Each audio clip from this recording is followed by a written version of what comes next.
holistic healer. You know, that's what you describe as a holistic healer. So we're Yeah, talking mind, body, spirit, right?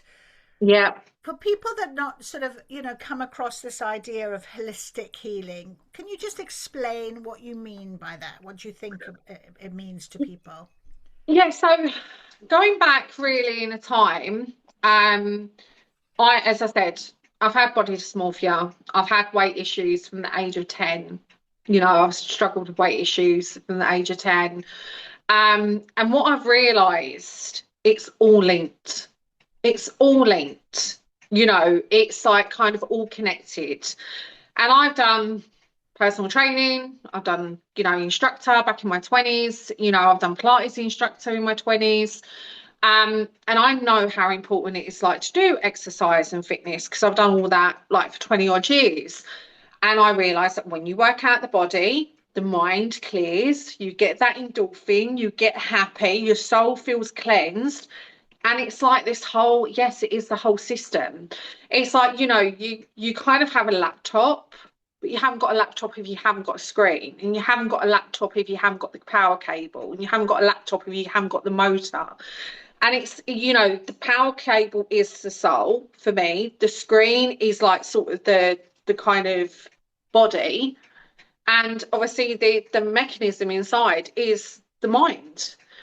And if one mechanism is not working, then the other two are going to be out of sorts. There's going to be something of a dislodged movement. If the body's not happy, the soul's going to feel not happy. If the soul's not happy, the body's going to reject it. If, like you said as well, Debbie, like when you was actually struggling, you was like sort of had bird flu, or the flu that you had, instantly that woman was like, cleanse inside. You cleanse the body, you're cleansing the soul, you're cleansing the mind. It's all connected. And I just feel with people, when I do readings or anything like that, you've got to have them free in place. Like it's like with me, you're not going to be, unfortunately, you're not going to drop weight or get fit if you just sit down all the time. You're not going to feel good or have that feel good factor if you don't get up and do something. Your mind's not going to come out of this brain fog unless you move your body. Yeah. And I see so many people when they, and Debbie, as well, when you see them, and especially growing up in that older generation, I saw aunts and uncles go from being active and doing gardening to suddenly being in a home. And Oh, I don't know if anyone's been in homes or homes for the elderly. It's like a waiting room yes. for Yeah. crossing over. Yeah. You feel it, you feel that, and it's really sticky. It's a real kind of sense of dread that they're just in that waiting room ready to go. And I'm like, when you speak to them, they're like, I wished I moved more. I wished I'd done more mindfulness. I wished I danced more.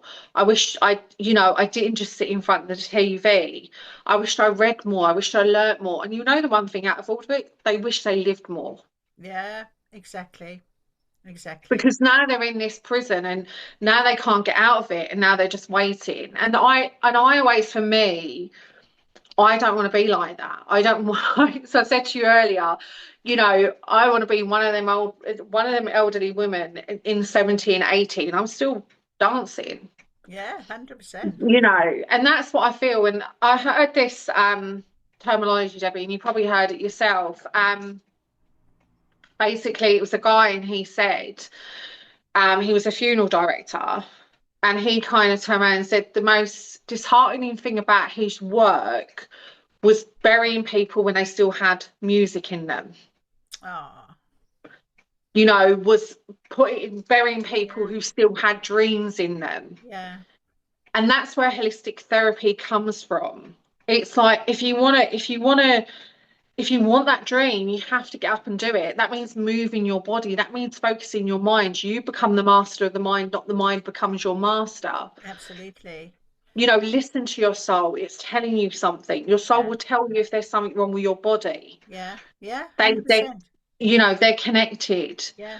I mean, So if you disconnect yourself from feeling, which is the emotional side, if you can disconnect from feeling, you're on to a detachment of living, because you can't feel how your body is feeling.